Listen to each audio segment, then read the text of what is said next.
அஸ்ஸலாமு அலைக்கும். Welcome to tasty சமையல் சேனல். இன்றைக்கி நம்ம பார்க்க போகிறது ராகி தோசை. ஸோ ஃபஸ்ட்டு நம்ம அதுக்கு தேவையான பொருள் ராகி மாவு 1 கப்பு, ரவை 1/2 கப்பு, அப்புறம் கோதுமை மாவு 1/4 கப் எடுத்துக்கோங்க.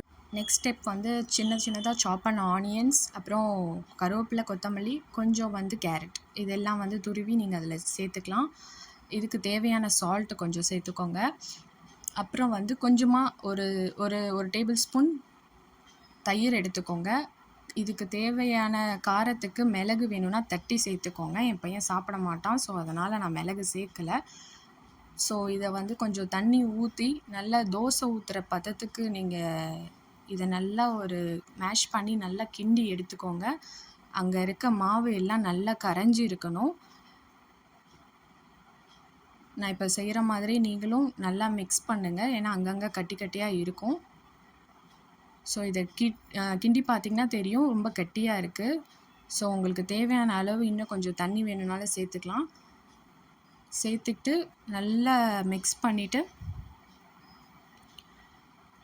ஒரு 10 மினிட்ஸ் மூடி போட்டு ஊற வச்சுடுங்க. This video is sponsored by genreviews.online.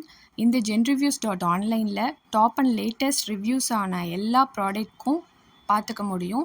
இதோட டீட்டெயில்ஸ் டிஸ்கிரிப்ஷனில் கொடுத்துருக்கேன், செக் பண்ணிக்கோங்க. நம்ம இப்போ வீடியோக்குள்ளே போகலாம்.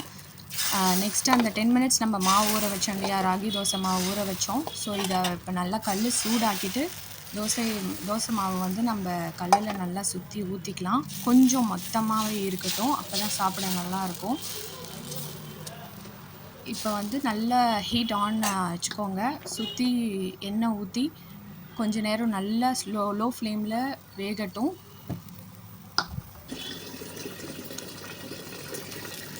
இப்போ வெந்ததுக்கப்புறம் ஒன் சைட் திருப்பி போட்டுட்டு இப்போ உங்கள் ragi dosa ready. Thank you for வாட்சிங்.